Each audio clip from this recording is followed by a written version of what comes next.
Hello বন্ধুরা, কেমন আছো? দেখো আজকে তোমাদের জন্য নিয়ে চলে এসেছি পনির রেসিপি। তো এইটার নাম হচ্ছে হায়দ্রাবাদি পনির রেসিপি। তো পনিরগুলো দেখো আমি কিউব করে কেটে নিয়েছি, আর নিয়েছি কিছুটা পেঁয়াজ কুচোনো, কাঁচা লঙ্কা, আদা আর রসুন। তো এই পেঁয়াজ, কাঁচা লঙ্কা, আদা, রসুন এগুলোকে আমি কড়াই অল্প তেল দিয়ে হালকা করে ভেজে নেব। এই ভাজা পেঁয়াজ এগুলোকে আমি পরে বেটে তরকারিতে ব্যবহার করব। তো দেখো পেঁয়াজটাকে আমি হালকা করে ভেজে নিচ্ছি। তো এটা ভাজা হয়ে গেলে এটাকে অবশ্যই তোমরা ঠান্ডা করে নেবে। ঠান্ডা করে নেবার পরই তবেই পেস্টটা বানাবে। গরম গরম অবস্থায় কখনোই মিক্সারে দিয়ে পেস্ট বানাতে যাবে না, এতে দুর্ঘটনা ঘটে যেতে পারে। তো দেখো এবার ওই কড়া থেকে পেঁয়াজগুলো তোলার পরে আমি ওর মধ্যে একটু হালকা নুন দিয়ে দিলাম। নুন দিয়ে পনিরের কিউবগুলো দিয়ে দিলাম। তো পনিরের কিউবগুলো দিয়ে খুব হালকা হাতে নাড়াচাড়া করবে। প্রথমে একটা পিঠ হতে দেবে একটু সময় নিয়ে। তো দেখবে একটা সাইড হয়ে গেলে হালকা হাতে ওগুলোকে নাড়াচাড়া করে পনিরগুলো খুব ভালো করে ভেজে নেবে। আর ওদিকে একটা বাটিতে গরম জল, একদম হালকা গরম জল, তার মধ্যে একটু নুন আর চিনি দিয়েছি, দিয়ে রেখে দিয়েছিলাম। তো পনিরগুলো ভেজে নিয়ে ডাইরেক্ট ওই জলের মধ্যেই দিয়ে দিচ্ছি।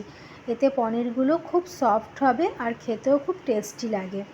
তো দেখো এবারে একটা বাটিতে কিছুটা টক দই নিয়েছি, তার মধ্যে নুন, হলুদ, লঙ্কার গুঁড়ো, গরম মশলা গুঁড়ো আর মরিচ গুঁড়ো দিয়ে একটা পেস্ট বানিয়ে নেব। সুন্দর একটা পেস্ট বানিয়ে নিয়েছি। আর এদিকে এতক্ষণে পেঁয়াজটা ঠান্ডা হয়ে গেছে। তো এই পেঁয়াজ, কাঁচা লঙ্কা, আদা, রসুন যেটা ছিল সেটাকে আমি মিক্সার জারে দেবো। দিয়ে তার মধ্যে দেবো বেশ কিছুটা ধনেপাতা আর দেবো কিছুটা পুদিনা পাতা। তো এই ধনেপাতা আর পুদিনা পাতা দেওয়ার জন্য এর টেস্টটা খুব ভালো আসবে। তো দেখো এটা আমি দিয়ে তার মধ্যে একটু সামান্য জলও দিয়ে দিচ্ছি, যেহেতু এই পাতাগুলো দেওয়া রয়েছে তো একটু জল দিতে হবে। দিয়ে একটা স্মুথ পেস্ট বানিয়ে নেব। তো দেখো পেস্টটা কত সুন্দর হয়েছে। এবার ওই কড়ায় যতটুকু তেল ছিল তার মধ্যে আর একটু সামান্য তেল দিলাম।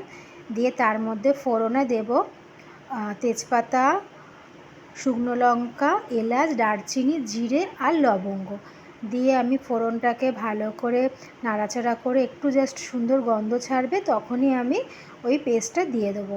পেস্টটা দিয়ে ভালো করে নাড়াচাড়া করব যেন কাঁচা গন্ধটা চলে যায়। আর ওই মিক্সির বাটি ধুয়ে একটু জলও দিয়ে দিলাম। দিয়ে খুব জোর আঁচে করার দরকার নেই বন্ধুরা, একটু ধিমে আঁচেই করবে। ধিমে আঁচে মশলাটাকে ভালো করে কষাবে এবং তার মধ্যে একটু নুন আর একটু চিনি দিয়ে দেবো। দিয়ে ভালো করে পেস্টটাকে আমি নাড়াচাড়া করে নিচ্ছি।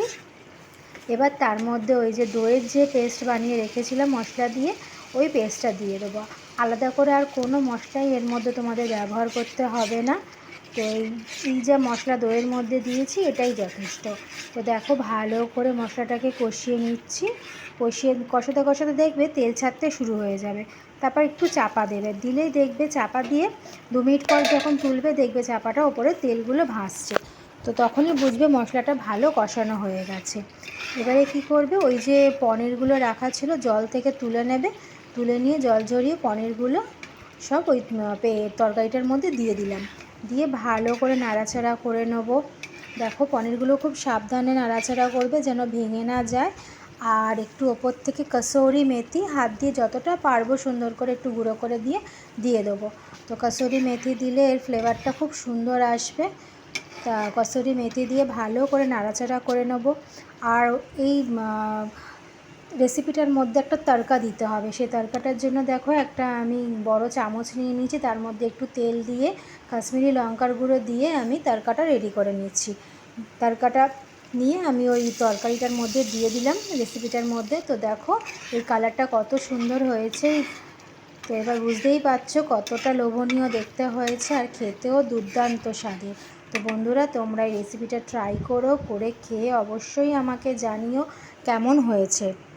আর তোমরা সবাই ভালো থেকো, সুস্থ থেকো, আর আমার পাশে থেকো, আমার চ্যানেলটাকে সাবস্ক্রাইব করে দিও। আর আর কি বলবো আমি, বলো, তোমরা সবসময় পাশে থাকো আর এভাবেই আমাকে সাপোর্ট করো। তো টাটা, আজকের মতো শেষ।